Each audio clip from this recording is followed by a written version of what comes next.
O Irã e Israel vão se aliar. Eu sei que parece loucura. Dois países que se odeiam, que se bombardeiam neste momento, que juram destruir um ao outro. Mas a teoria dos jogos diz que quando dois jogadores fortes se enfrentam e nenhum consegue destruir o outro, eles se aliam. E destroem todos os outros. Os países do Golfo, a Arábia Saudita, Dubai, vão ser devorados. E eu vou mostrar exatamente por quê. Primeiro, vocês precisam entender uma regra fundamental da geopolítica que quase ninguém ensina. Os fortes respeitam uns aos outros e predam os fracos. Certo? Isso não é opinião. Isso é padrão histórico. Sempre que dois jogadores fortes se enfrentam e ambos provam que são difíceis de derrotar, o resultado final quase nunca é a destruição de um pelo outro. O resultado é um acordo. Uma divisão de território. Uma aliança de conveniência. Por que faz sentido, certo?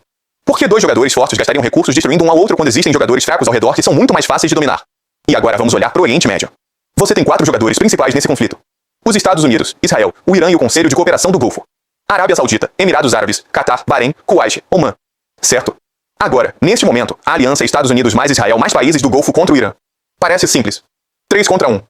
Mas o que acontece quando um prova que é forte? O Irã está provando que é forte. Os iranianos fecharam o Estreito de Hormuz. Estão voando drones sobre bases americanas sem ninguém conseguir parar. Retaliaram contra a infraestrutura energética do Golfo. Estão cobrando pedágio de navios que passam pelo Hormuz. A economia iraniana está ficando mais forte por causa da guerra, não mais fraca. As sanções foram efetivamente suspensas porque os americanos precisaram de sancionar o petróleo iraniano para manter o preço baixo. Resultado? O Irã ganhou 14 bilhões de dólares da noite para o dia.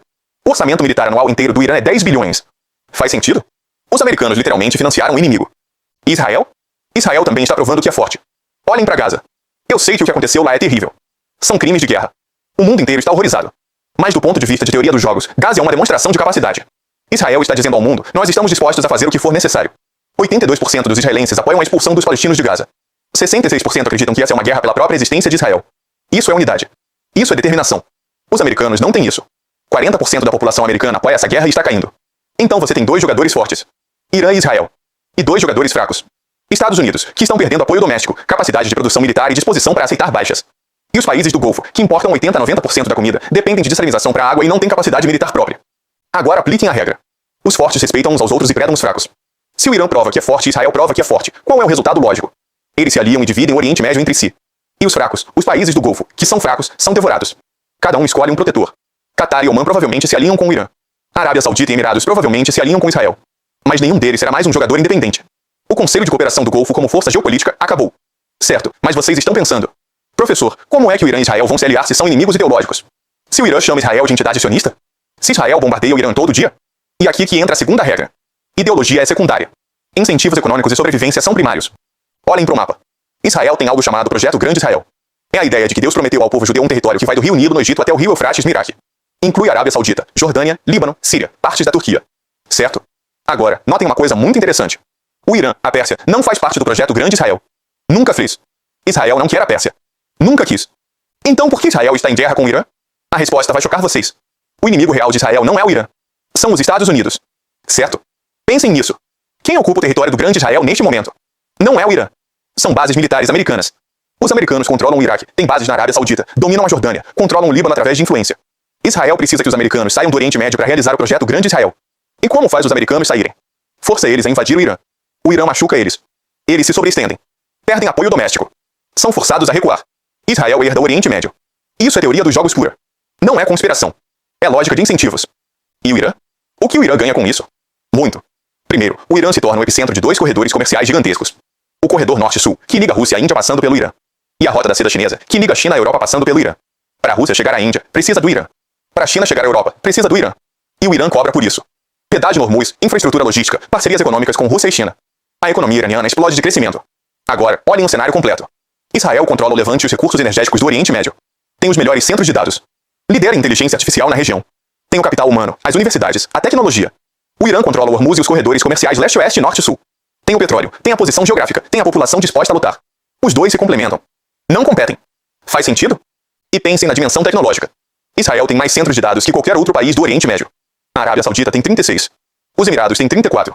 Mas a diferença é que a Arábia Saudita e os Emirados precisam importar cérebros para construir e operar esses centros. Não tem o capital humano. Israel tem as melhores universidades tecnológicas da região.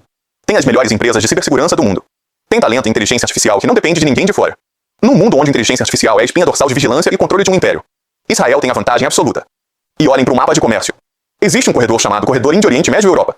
Basicamente, para a Índia chegar à Europa, precisa passar por Israel. Para a Europa acessar a África, precisa passar por Israel. Para conectar a energia da Rússia e da Ucrânia com a demanda da África, precisa passar por Israel. Israel, pela sua posição geográfica, é o epicentro natural de todo o comércio entre esses 3 continentes. É como se fosse o pedágio do mundo. Se você controla esse ponto, você controla o fluxo de riqueza. E o Irã? O Irã é o pedágio do outro lado. Para a Rússia acessar a Índia, passa pelo Irã. Para a China acessar a Europa, passa pelo Irã. São dois pedágios em dois lados do tabuleiro. Dois jogadores fortes, cada um controlando sua metade. A lógica de cooperação é esmagadora. E tem um detalhe histórico que quase ninguém fala. Os persas e os judeus sempre se deram bem. Certo? Foi Ciro, o Grande, o rei persa, que libertou os judeus da Babilônia. Os judeus odiavam os gregos. Odiavam os romanos. Mas admiravam os persas. E até hoje, o lugar com a maior população judaica no Oriente Médio fora de Israel é o Irã. E eles são bem tratados lá. Isso não é coincidência. Existe uma compatibilidade histórica e cultural que vai muito mais fundo do que a retórica ideológica atual. Então vocês têm compatibilidade histórica, complementaridade econômica e lógica de teoria dos jogos apontando na mesma direção. Irã e Israel como cohegemonias do Oriente Médio. E a terceira regra que confirma tudo. Os fracos não cooperam bem entre si. Precisam se aliar com os fortes para sobreviver. Vocês olham para os países do Golfo e pensam: Arábia Saudita, Emirados, Catar, esses países são ricos, poderão se defender. Não. Riqueza não é força. Força é capacidade de lutar, disposição de aceitar sacrifício, unidade de propósito. Os países do Golfo não têm nada disso. Importam quase toda a comida. Dependem de tecnologia estrangeira. A população nativa é minoria em muitos desses países. Não tem tradição militar séria. São ricos mais frágeis. Dubai, que era o grande centro financeiro do Oriente Médio, foi bombardeada pelo Irã. A imagem de segurança foi destruída permanentemente. Ricos pagando 250 mil dólares para fugir de avião. Isso é fragilidade. E quando você é fraco, você não forma alianças com outros fracos. Isso não funciona. Você busca um forte para te proteger. Hoje o protetor é a América. Quando a América sair, cada país do Golfo vai ter que escolher: Israel ou Irã. Alguns vão escolher Israel. Outros vão escolher Irã. Mas nenhum será independente. Essa é a realidade. Agora vocês estão pensando: mas professor, isso é tudo teoria. Na prática as coisas são diferentes. Certo, então vamos testar contra a história. Toda vez que o Império usou mercenários para fazer o trabalho sujo, os mercenários eventualmente tomaram o poder. Roma começou como mercenária dos etruscos da Itália.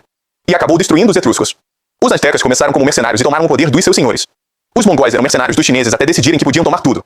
Os gregos eram mercenários dos persas. É um padrão que se repete em toda a história humana sem exceção.